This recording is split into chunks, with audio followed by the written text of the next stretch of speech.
What's up, kabadis? It's Miss Yara again of Boracay and I'm back for a new vlog. So for today's video naman, samahan nyo kaming umakyat sa pinakamataas na bundok sa Boracay. Welcome to Mount Luho, Boracay, the highest peak in the island. Hello guys! So for today's video ay nakayayaan kami ng mga staff ng Eagles Eye Travel and Tours na mamasyal sa Mount Luho, Boracay. Hapon na nga pala ito guys at tapos na yung mga activities at mga tour ng mga staff namin. Kaya nakayayaan kami na mamasyal sa pinakamagandang spot dito sa island. So from our office ay sumakay lang kami ng e-trike. Mga 350 yatang binayad namin dito for 8 person. Dinala kami doon sa pinaka-entrance mismo ng Mount Luho. So pagdating nga doon ay merong mataas na hagdan. Kaya syempre aakyatin natin para makarating tayo sa tuktok. At ito nga yung sasalubong sa atin. Meron silang eagle dito na pwede nating pagpicturean. Mag-donate lang kayo ng in-kind donation. Wala namang halaga.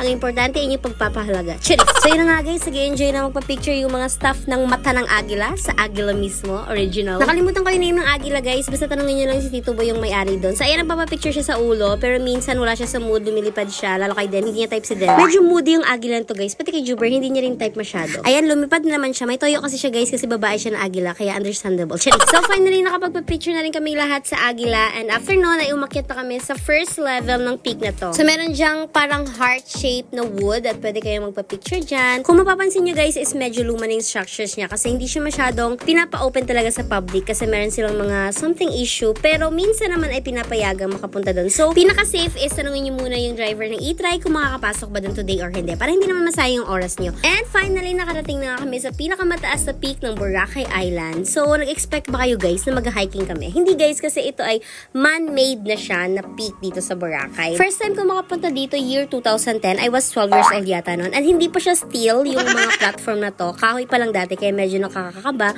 Pero ngayon ay na-develop na nila at safe na siya. So, as you can see, 360 view talaga ito guys ng island. Nakikita mo dyan yung back beach at yung mga activities.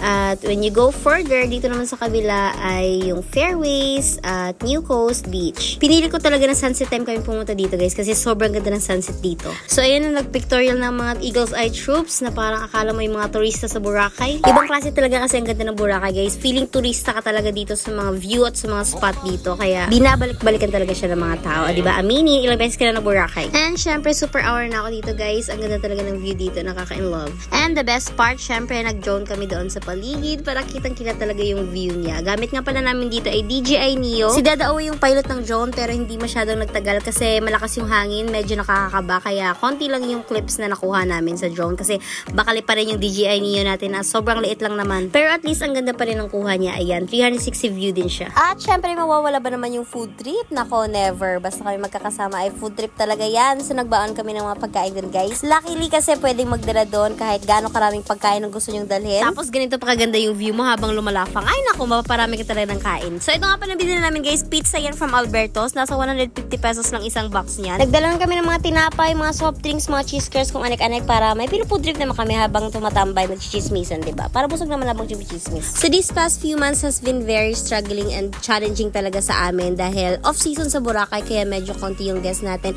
and very mahirap talaga mag-sustain ng negosyo. But very swerte talaga kami sa aming mga staff na lagi silang andyan para tumulong at umalalay sa amin, sa hirap at sa ginhawa para malagpasan yung mga pagsubok sa buhay. Minsan lang tayong makakatagpo ng mga taong loyal talaga sa trabaho at tinuturing ka ng pamilya kaya dapat natin silang pahalagahan. Tapos na nga mag-sunset guys, kaya andyan na yung night lights ng Boracay and as you can see, marami pang mga boat na umiilaw kasi meron pang mga party boat, mga yacht party dyan kaya hindi pa sila dumadaong. Nakalimutan ko nga palang banggitin yung entrance fee dito sa Mount Luho. 150 pesos per head siya guys, unlimited time na siya. So kahit pumunta ka doon ng umaga pa and then hanggang maggabi ka doon is pwede.